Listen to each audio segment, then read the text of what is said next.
Fire, the Greek pyr, is a force both powerful and intangible, at once life-giving and destructive, as divine as it is of the underworld. It is the element that burns even as it is consumed.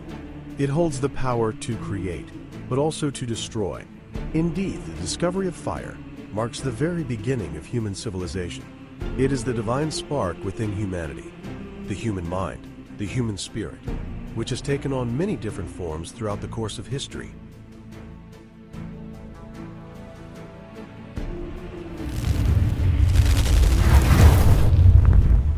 We find ourselves in the workshop of Hephaestus, the god of fire.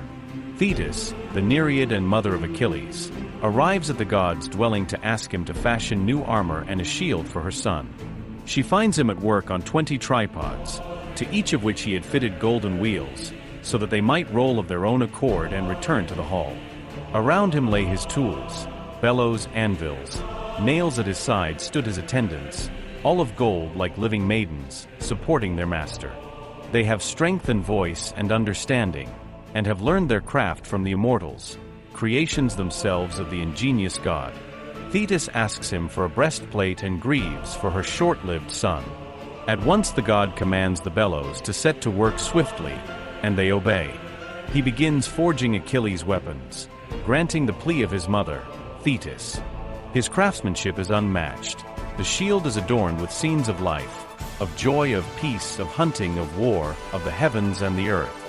A unique creation of both skill and art. But here he is again, at work on something new, a new automaton, Talos, the invincible and untamable robot. The myth tells that this invulnerable being was ultimately defeated by the human mind. Medea persuaded him that she would make him immortal. In doing so, he was led to betray his own nature and remove the bronze pin that held in his life fluid, ichor. As he faded, he shed a tear, revealing for a moment a human weakness, but also a kind of strength.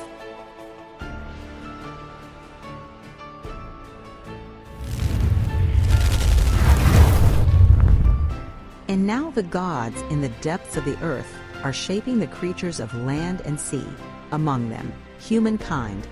When the time comes for them to emerge into the light, the gods entrust the two brothers, Prometheus, whose name means foresight, and Epimetheus, who thinks only after the event, with equipping all living beings so that they may survive upon the earth. Impulsive and thoughtless, Epimetheus insists on carrying out the task himself. And so he begins the distribution. To some he gives strength but not speed, while the weaker ones he endows with swiftness. Some he arms, while for those left defenseless he devises other means of protection to ensure their survival. He finds ways to shield them from the changing seasons, clothing them in thick fur and heavy hides to guard against the cold and the heat alike. When it is time to rest, he provides each creature with natural covering suited to it. Some he furnishes with hooves, others with tough, bloodless skins. He also ensures that each has its own source of nourishment. Some feed on grasses, others on the fruits of trees, and others still on roots. To certain creatures he grants the flesh of other animals as food, and he arranges matters so that these predators bear few offspring, while their prey multiply abundantly, thus preserving the balance of life. But only afterwards does he realize that he has used up all his gifts on the animals, leaving the human race entirely unprovided for. At a loss, he can think of nothing to do. As he stands there helpless, Prometheus arrives to inspect the distribution. But you have left humankind naked and defenseless. Faced with this dilemma and seeking a way to ensure humanity's survival, Prometheus conceives a bold plan. He steals from Hephaestus and Athena the knowledge of craft, along with fire. For without fire, such knowledge can neither be acquired nor put to use, and he offers these as a gift to humankind. And so humanity received the gift of the gods. For this reason, humans were called godlike, divine in form, sharers in the fate of the gods, kin to the divine, the image of God, fashioned in his likeness. Yet the Savior paid the price. He became a sacrifice for humanity, a symbol of self-sacrifice and devotion, of selfless love and greatness of soul.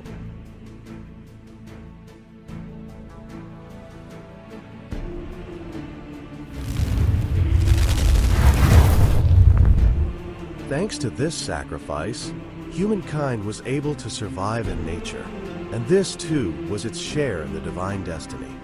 It gave humanity the wings to rise above mere instinctive survival.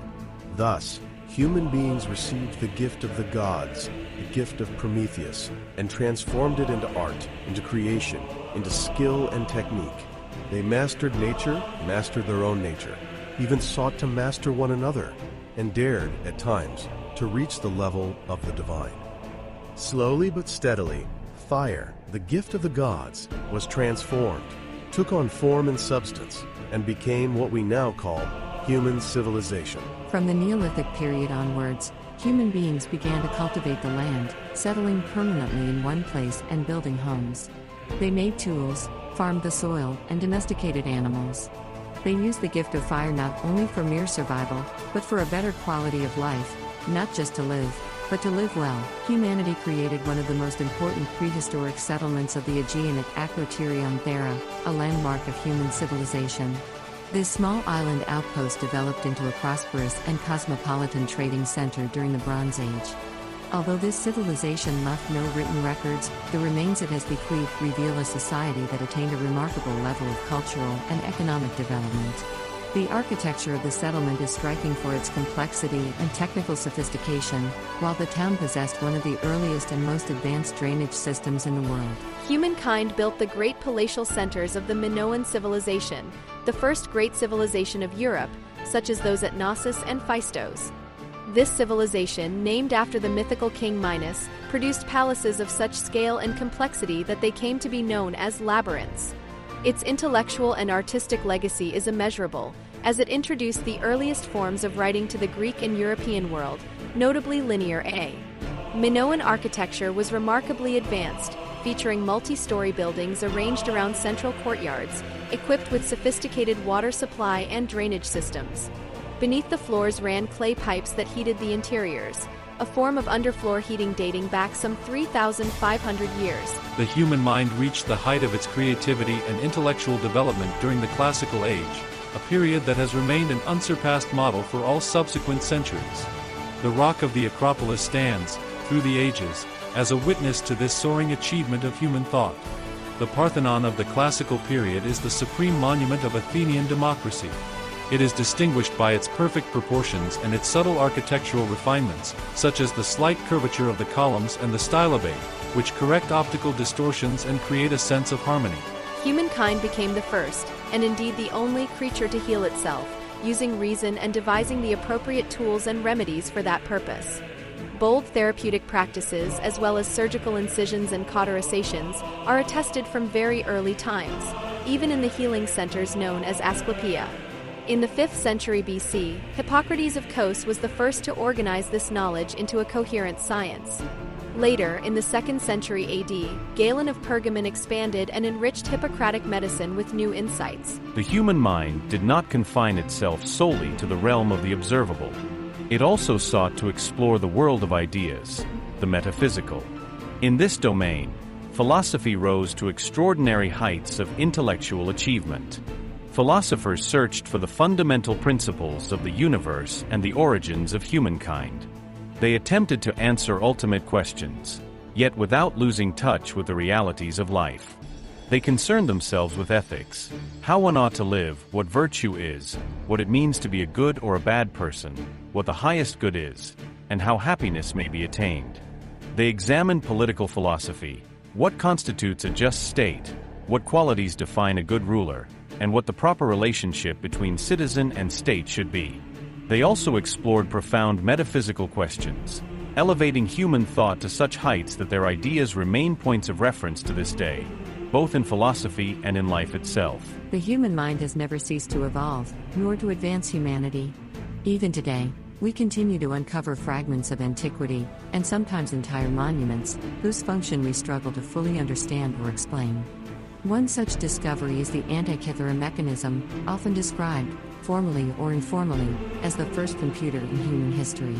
It is a kind of astronomical instrument, a calendrical device that functioned as an analog mechanical computer and a tool for observing the heavens. It could display the date, the zodiac cycle, the solar and lunar years, and even predict solar and lunar eclipses. In Alexandria, in the 1st century AD, a Greek inventor elevated automation to an entirely new level, Heron of Alexandria. His most famous invention was the aeolipile, the first steam engine in world history. He also constructed automatic doors that opened by themselves as a visitor approached, a coin-operated fountain, mechanical birds that sang on their own, and even a device for dispensing water automatically.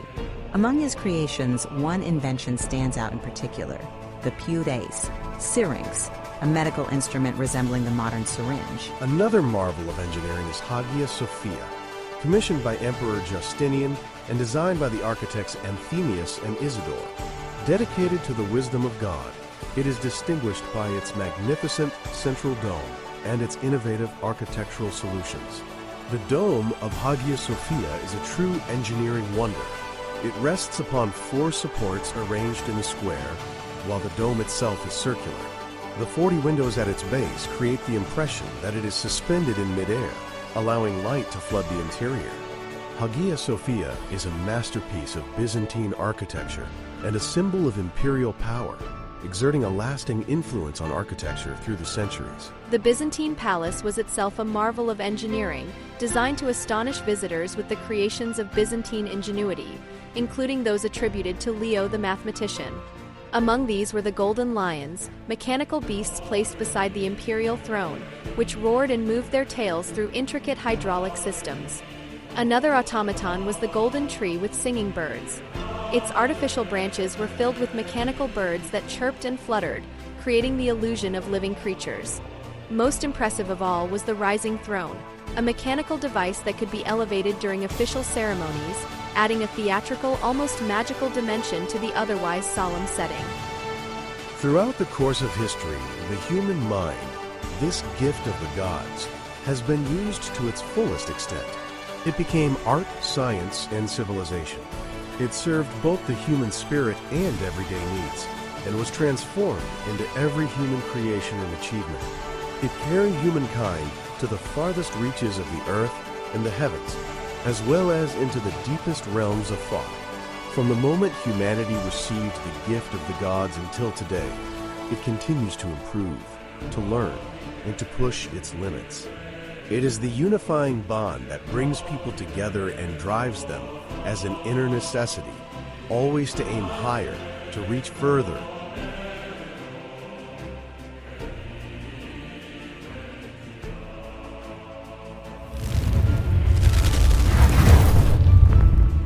But how well does humankind truly know its limits? It has reached into space, explored the depths of the oceans, and driven technology to astonishing heights. The godlike human being has created the humanoid automaton, the android. Has it now reached the limits of its fire, and perhaps even the limits of hubris? Does it believe it has equaled the divine, or worse still, that it has become a god itself? The answer was already given some 500 years ago by Plato. Behold the Egyptian god-inventor Thoth presenting his creations to the pharaoh, arithmetic, geometry, astronomy, even games of chance. When he came to writing, Thoth said, This knowledge, O king, will make the Egyptians wiser and improve their memory, for I have discovered a remedy for memory and wisdom. But the king replied, Thoth, master of invention, one man is able to create an art, but another is able to judge the benefit or harm it will bring to those who use it. And now you, as the father of writing, have been led by your affection to attribute to it the opposite of its true effect. For it will produce forgetfulness in the souls of those who learn it, because they will cease to exercise their memory. They will rely on external marks, on signs that do not belong to them, rather than remembering from within themselves. You have discovered not a remedy for memory, but for reminding, and you will give your students the appearance of wisdom, not true wisdom.